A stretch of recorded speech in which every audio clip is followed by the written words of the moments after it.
Hey, we'll see you May 11th in Denver, Colorado. Go to jimmydore.com for a link for tickets. Great job. You got the vaccine mandate thing right. I hope people give you the props that you deserve. Now everybody's starting to realize that was all based on a lie. The lie was that the vaccine stopped transmission and contraction of the virus and would get us out of the pandemic, and that was always a lie. It was always a lie. You were right about it, and you came at it from the right angle. You don't want to give more power to your employer. And my question to you, where were the unions at that time? Why didn't the union stand up for workers? The nurses union didn't stand up for nurses. Nobody stood up for workers. Nobody. I had Cornel West on my show. He couldn't give a shit. It was like water off a duck's ass to him. He couldn't care less that workers had to be mandated to take vaccines. And then got fired for it. So nobody stood up. The people, and I bring up Cornel because you expect him to stand up. His whole thing is I stand up with the oppressed and workers. And when the time came, he turned a blind eye to it. And everybody like him did too, except you and me. And so I want to say congratulations. Why do you think the unions abandoned their own people over that?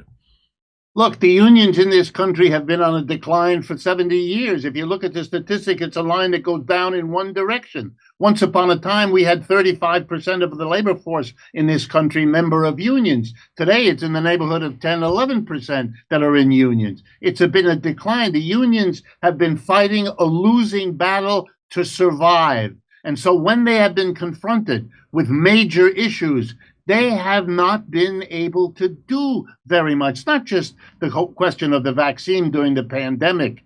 Look, for the last 30 years, we've had a massive exodus of businesses from this country moving their production lines to Brazil or China or India or wherever they've gone, taking away the good jobs, taking away all of the supports that created an American middle class. The unions could have and should have been working hard again, but they couldn't. They were barely able to keep their heads above water.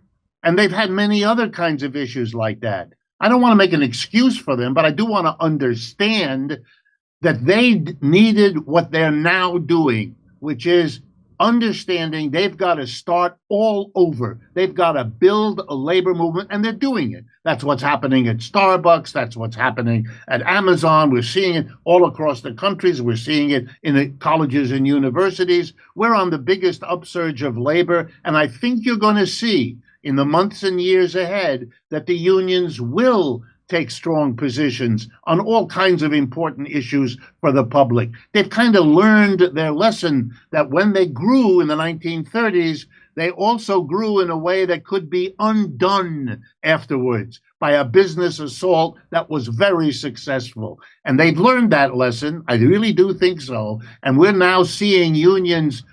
Look what Sean Fain and the UAW were able to do in Chattanooga, Tennessee a few weeks ago, breaking into the South, mobilizing, winning an effort at the VW plant there with a 70+% vote of the workers to do what they had to do to get the strikes and the union settlements. So I think we're kind of a turning point in the labor movement, and we're watching the kind of development that will not allow unions to listen to the arguments. Look, unions know from a long time that the pharmaceutical industry in the United States is one of the most monopolized in our country. We really have a medical industrial complex just as powerful in its way as the military industrial complex that you and others have talked about. And we have to face that they are able and willing to do extraordinary things, and that one of the things we owe ourselves is never to take them at their word, never to believe the scientific world that they've put together, because we know that they buy and sell research and get it published in the scientific journals. We know how dangerous it is. And I think the unions will be a very important force to raise the kind of questions they were not able in their final downturn days to do when the pandemic hit. Don't you think it's time for someone like Sean Fain to start their own political party? They endorsed Joe Biden, and Joe Biden crushed the railroad workers union just a few months earlier than that. So don't you think it's time for that to happen and stop endorsing Democrats and Republicans? I think it is happening. Look, I felt that way about Bernie. I was sad that he came in and endorsed Biden, let alone as early as he did. And I understand what you're saying about Sean Fain. They don't think the time is yet ready. I suspect they're a lot more sympathetic to that idea than they let on.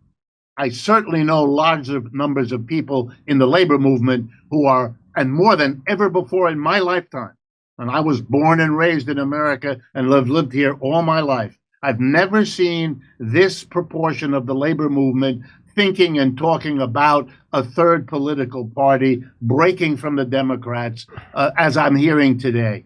And watching what's going on now with the Israel, Palestine, Gaza stuff, that all of that is building more and more and more. Hey, come see us do a live show. We're going to be in Denver, Colorado, May 11th, Los Angeles, California, doing a live panel show with a celebrity panel and video, Ashland, Virginia, Athens, Georgia, Rutherford, New Jersey, with Max Blumenthal, Minneapolis, Minnesota, Ontario, California, Irvine, California, Chicago, Illinois, with another celebrity panel, live video show in Chicago, and Grand Rapids, Michigan. Go to jimmydore.com for a link for tickets, jimmydore.com. for a link for tickets.